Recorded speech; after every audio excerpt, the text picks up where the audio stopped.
आकाशवाणी रायपुर है। छत्तीसगढ़ी समाचार बुलेटिन के संग अभिलाषा शुक्ला के जय जोहार। पहली सुनाओ आज के मुख्य समाचार। पाछू 24 घंटा में प्रदेश में कोरोना वायरस ले संक्रमित 12 झिन नवा मरीज मन के पहचान करे गे हे। ए जम्मो 12 मरीज मन कोरबा जिला के कटघोरा के रहइया हैं। छत्तीसगढ़ में अब लोगन मन ला सार्वजनिक जगह में मास्क लगाना जरूरी कर दे गे हे। और केंद्रीय गृह मंत्रालय ह राज्य मन ले अस्पताल और निगरानी केंद्र में डॉक्टर और इलाज करइया मन बर जरूरत पड़े ऊपर पुलिस सुरक्षा दे बर केहे हे। अब समाचार विस्तार ले। पाछू 24 घंटा में प्रदेश में कोरोना वायरस ले संक्रमित 12 झिन नवा मरीज मन के पहचान कर ले गे हे। जम्मो 12 मरीज मन कोरबा जिला के कटघोरा के रहइया हैं। नवा मरीज ला मिलाए के छत्तीसगढ़ में कोरोना पॉजिटिव मरीज मन की संख्या बाढ़ के 30 हो गए हे।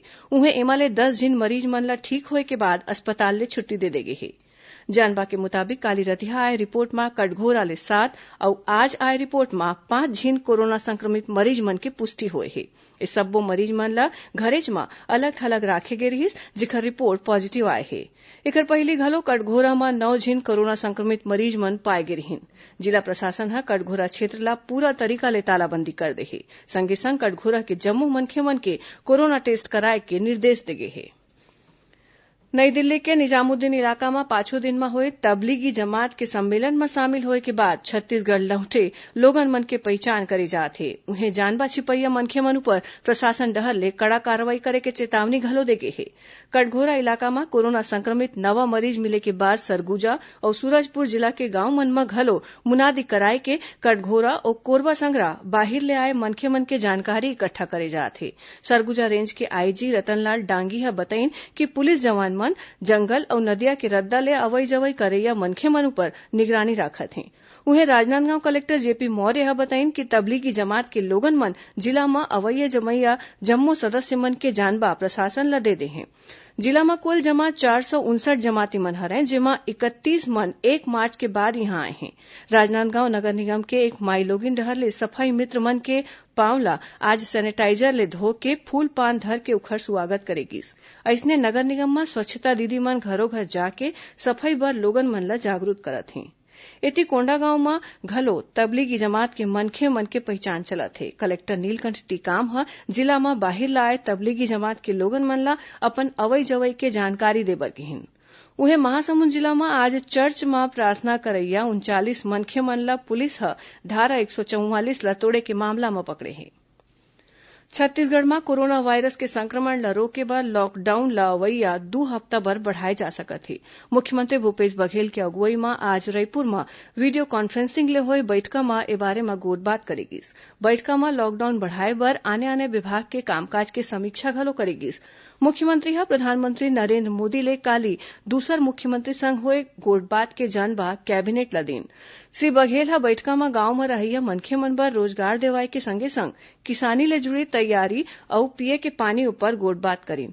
ओमन सड़क और पुलिया के काम ला शुरू करे के निर्देश अधिकारी मन ल दिन। बैठका में खेती किसानी के काम में जवैया मजूर और फसल कटई के बेरा में काम में आए वाले मशीन मन ला नई रोके के निर्देश दिन।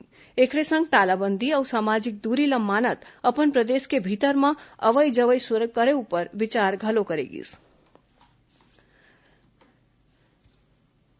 छत्तीसगढ़ में अब लोगन मन ला सार्वजनिक जगह में मास्क लगाना जरूरी कर दे गे हे। स्वास्थ्य विभाग के आदेश में प्रदेश के हरेक मनखे ला घर ले बाहिर निकलत बेरा मास्क लगाना या फिर कपड़ा ले अपन मुंह ला तोपना जरूरी है। एखर बर बाजार में मिलैया 3 पुरुत वाले मास्क के इस्तेमाल करे जा सकत है या फिर घर में घलो अइसने 3 परत वाले मास्क बना के इस्तेमाल कर सकत हैं।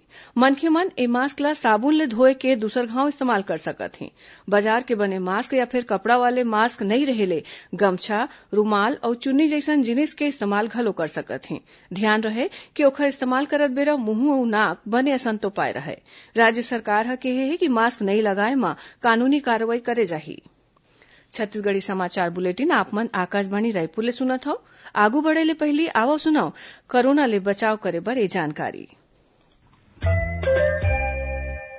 देश भर में नोवेल कोरोना वायरस के बाढ़त संख्या ल देखत केंद्रीय स्वास्थ्य मंत्रालय ह सब्बो मन ल कुछ विशेष सलाह दे हे। मंत्रालय ह लोगन मन ल सामाजिक दूरिहा बनाए रखे के संगे संग साफ सफाई राखे बर अउ भीड़ भाड़ ले बाँचे के उपाय करे बर केहे हे। केंद्र सरकार ह केहे हे कि जरूरी सामान के आपूर्ति करे जावत हे और लोगन मन ल चिंता करे के कोनो जरूरत नहीं है। मंत्रालय डहर ले यहू सलाह दे गे हे कि घरेलू सामान और डॉक्टरी सामान के खरीदी ओतकेच करे जाए जतका जरूरी हावय। जरूरी सामान ला खरीदे बर एक दो घाव बाहिर जाना ठीक है। संगे संग लोगन मन ले हाथ मिलाए ले घलो बाँचना चाहिए। बाजार, दवई दुकान और अस्पताल मन म लोगन कम से कम 1 मीटर की दूरिया बनाए रखाएं। लोगन मन ला अपन आँखी, कान, नाक और मुंह ल छुए ले बचना चाहिए और थोरिक देर में 20 सेकंड तक साबुन ले हाथ ला धोवत रहना चाहिए। अतका उपाय करे ले कोरोना ले बचे जा सकत हे। अब एक घाव फेर सुनो हमर बाँची समाचार ला। केंद्रीय गृह मंत्रालय हर राज्य मन ले अस्पताल और निगरानी केंद्र में डॉक्टर और इलाज करैया मन बर जरूरत पड़े ऊपर पुलिस सुरक्षा देबर कहे हे। मंत्रालय के संयुक्त सचिव पुण्य सलिला श्रीवास्तव बताइन कि देश में जरूरी सामान और सेवा के आपूर्ति बने तरीका ले होवत हे और एकर निगरानी घलो करे जात हे। कोरोना वायरस के अभी के स्थिति में स्वास्थ्य कर्मी, अर्ध चिकित्सा कर्मी, सफाई कर्मचारी और बाकी मनखे मन के सुरक्षा करना सबले बड़े चुनौती आय। कोरोना संक्रमित मरीज मन के बाढ़त संख्या के तुलना में सुरक्षा देवैया पीपीई किट के मांग ज्यादा बाढ़ गे हे। भारतीय जीवन बीमा निगम एलआईसी ह कोरोना वायरस संक्रमण ल देखत खाता धारक मन के परेशानी कम करे खातिर मार्च और अप्रैल के प्रीमियम भुगतान बर 30 दिन के उपराह समय दे हे। एलआईसी ह कहे हे कि अब फरवरी महीना के प्रीमियम 15 अप्रैल तक ले जमा करे जा सकत हे। पहले एला 22 मार्च तक करना रहिस।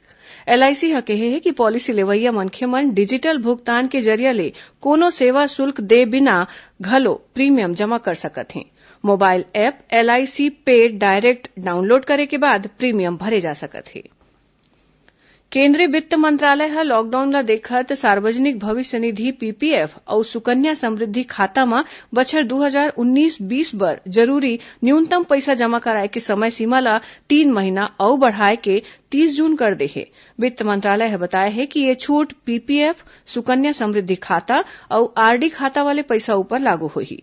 सरकार ह लॉकडाउन ल देखत छोटे बचत करैया मन के भलाई खातिर ये फैसला ले हे। बलौदाबाजार और सरगुजा जिला में पाछू 24 घंटा में 5 लोगन मन के हत्या के मामला आगू आए हे। बलौदाबाजार जिला के छेरकाडीह गांव में पाछू रतिहा एकेज परिवार के 3 झीन मनखे मन के धारदार हथियार ले हमला करके हत्या कर दे गे हे। ए मामला के सूचना मिले के बाद पुलिस के टीम मौका में पहुंच के फॉरेंसिक और डॉग स्क्वाड के मदद ले घटना के जांच में जुट गे हे। पुलिस ह आरोपी ला खोजत हे। उन्हें अंबिकापुर में घलो 2 झिन व्यवसायी मन के हत्या कर दे गे हे। 2 झिन पहिली ले ए दूनो मनखे गायब रहिन। आईजी रतनलाल डांगी ह बताइन कि शुरुआती जांच एक झिन के गोली मार के और दूसर के चाकू भोंक के हत्या करे के बाद आगू आत हे। पोस्टमार्टम रिपोर्ट के बाद पूरा जानकारी मिल पाही। बताए जात है कि जमीन विवाद में ये दोनों व्यवसायी मन के हत्या करके उखड़ सावला आरोपी मन घरेच में दफना दे रहीन।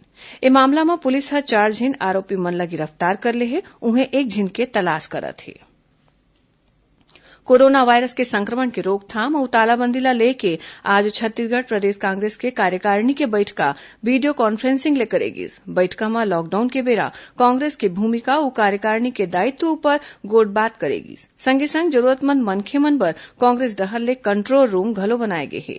ए बैठका में प्रदेश प्रभारी पीएल पुनिया, प्रभारी सचिव doctor Chandan Yadav, social media के राष्ट्रीय प्रमुख रुचिरा चतुर्वेदी और प्रदेश कांग्रेस अध्यक्ष मोहन मरकाम मौजूद रहीन।